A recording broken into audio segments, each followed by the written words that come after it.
Hello, gang. Welcome back. Another grooming session, this time with Thorn. Thorn, the big man on campus. Oh, your ears are filthy. What happened here? Your ears are all crusty. All right, we'll clean those. So if I'm a little out of breath,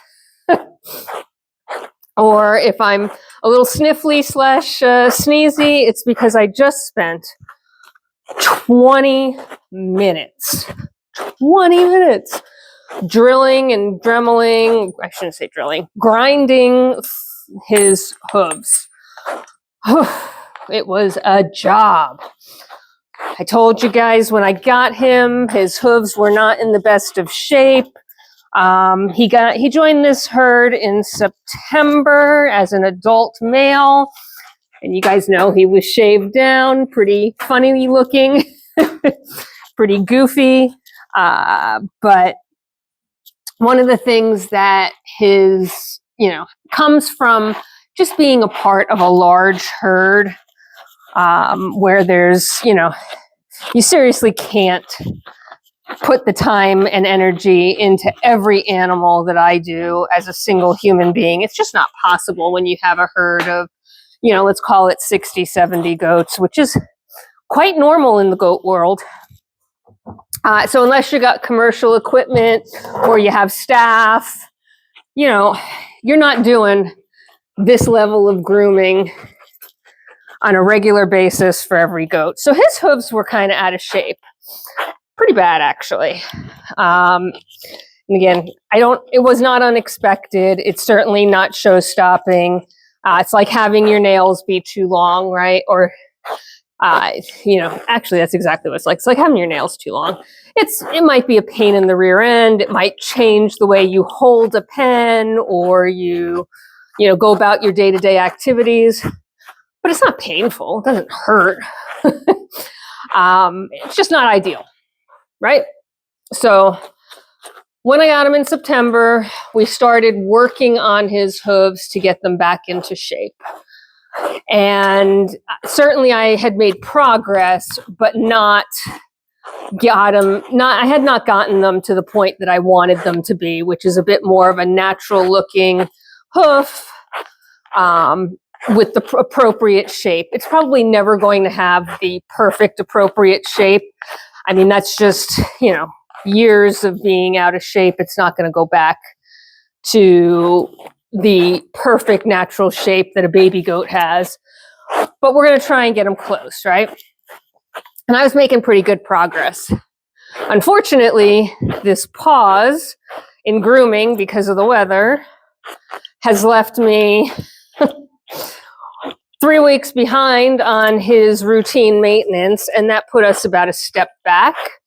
Now, the nice thing, and I'm happy about this, is that I was really able to get him back to where he was. I wasn't able to make progress in improvements per se, but I was able to get him back where he was at his last groom without any blood, without any, incidents, without running into problems with manipulating his hooves. So that was fabulous, right? So I'll call it, a quarter step backwards, right? We lost one grooming session basically, because if I had been able to keep up on it perfectly, this grooming session should have made a little bit of progress on the last one instead of bringing it back up to where the last one was. If that's the worst of it, that's not terrible. So, yay for that. But I'm exhausted. That was a lot of holding up of legs and a lot of grinding work that needed to get done. Oh, buddy, your butt's a mess. What is going on back here? That's because you sit all the time. You guys have seen the videos. He sits like a dog all the time. So yeah, his tush looks like he sits on it all the time. None of the other goats look like that because they don't sit on their tush all the time. Thankfully, it's not knotted. It's not matted. It's just kind of bedhead, and it went right back into place. So he's an easy groom because he's still quite cut. He's got a little bit of length growing back on his coat from where he was shaved previously. He wasn't really shaved. He was just trimmed heavily, let's call it. As close to shaved as you can get them without being buzz cut. We'll get that on the other side. So there isn't much here that can tangle and mat. And because I am pretty regular about it, because he had a bath in October, there's really not a lot of work here, thankfully. So, other than hooves, that was it. And his hooves, I am covered in hoof dust right now. But again, I cannot complain about where we're at after weeks and weeks of just miserable cold, windy, wet, snow, ice, and every other type of yuck weather you want. It's 40 degrees Fahrenheit. It's above freezing. I can hear things melting. And I can get these guys up on the stand. And frankly, I might take some pressure off myself. I mentioned in the last grooming video that I was under the gun a bit to get some of our does groomed before they kid, but that I really didn't want to let the bucks go any longer because they were sort of desperate for it. They're a bit messy. Look at his ears are filthy. We need to clean your ears, my friend. You're crusty. I will do that off camera, though. You guys don't have to sit here and see me take a wet wipe to his ears. And I don't have to do that for everybody. Apparently just him. Each goat has their own special thing. His will be ears. Nothing, no big deal. But what I'm really brushing out at this point for him is all of the crust from his urine that he pees on his front legs. Yay for that. That's what you're hearing me work through now. It's not really knots, it's just crust from buildup of urine. And that's totally natural with these guys. They pee on their front to make themselves sexy for the girls. If you're hearing any snorting, it's Hugo hanging out behind the camera here. Snurtling around, finding who knows what on the ground. So yeah, fun times. So let's see, what else can I tell you? This winter is just going to give us every experience we didn't want, right? You guys have been with me through the pond experience, so I'm not going to rehash that at all. But we had another experience that was unexpected and no fun. So driving home from work, we can see the top of the hayfield from the road when there isn't 6 foot of snow piled up from, the roads being plowed. So as the snow started to recede, we discovered that a white-tailed deer, which is, the type of deer we have around here, had unfortunately expired and chose our hayfield as their final resting place.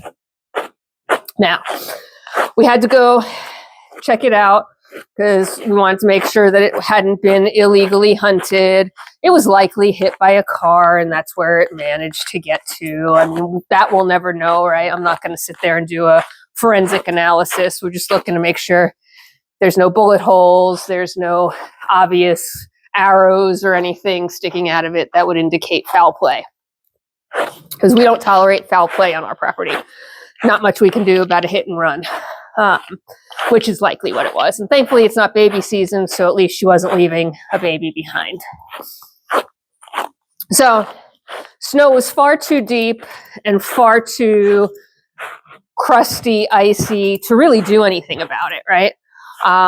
We just had to identify the corpse and then leave it.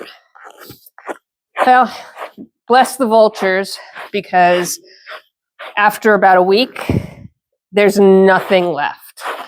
And that was a concern, right? We certainly didn't want it out there attracting any other predators. And I'm sure I'm sure there's a fox that scavenged on it. I'm sure every creature in creation scavenged on it at some point. But what we didn't want is an attractant for the coyotes to start thinking this was a good place to be. They leave our property alone for whatever reason, and we want it to stay that way. And if they had come over to take part in the feast, there would have been a different pattern of scattering of the remains. So I'm pretty confident that they did not come take care of it, so that 90% of it was taken care of by the vultures in the area.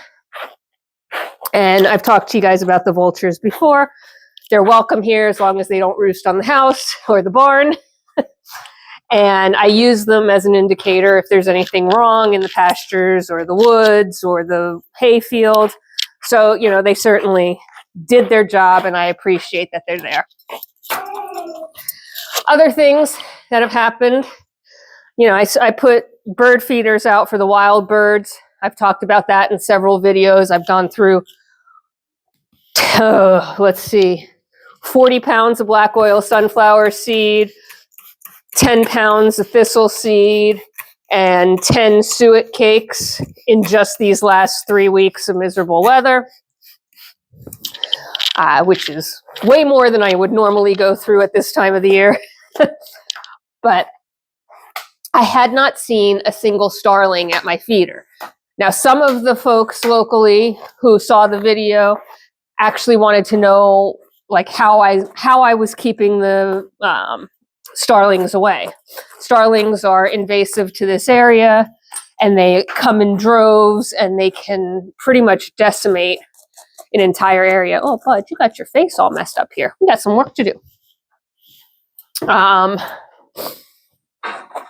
So I was pretty happy that we hadn't had any starlings, because they will, I would have gone through 3 times as much feed. They will take over and eat everybody out of house and home. And I know they nest in the barn. In fact, we've done all this bird netting and everything else to try and keep them out of nesting in the barn. It hasn't worked, by the way. It's reduced the volume, but it hasn't worked fully. But I hadn't seen any at the feeders. So I was pretty pleased with that, and thought maybe we had finally, reached a happy medium where, the volume of them on this property was less. Yeah, well, they showed up yesterday. So I don't know where they were. They're probably eating from all your feeders. But they showed up at mine yesterday, and wow, they emptied that. All 3 feeders, suet, black oil, sunflower, and thistle seed, were empty in under 2 hours. And, I'm not going to continue to fill it for those guys. So what we're doing now, as I finish things up with Thorn, is I'm in my cycle of let the feeders stay empty for a few days, let the birds move on, not think that there's continuous food coming, right? Because that's what had been happening, is there was continuous food coming because I was keeping things very full. And I'll refill them again in 5-7 days. Our wild birds will be fine with the melt. They've got other food sources, and hopefully the starlings will give up the goat, no pun intended, and move on to a different source. So that's the updates from here on the farm. I hope things are going well for you. And if you haven't already had a terrific day, have a fabulous day. If you're at the end of your day, make tomorrow the best day ever. I will talk to you soon. Bye for now.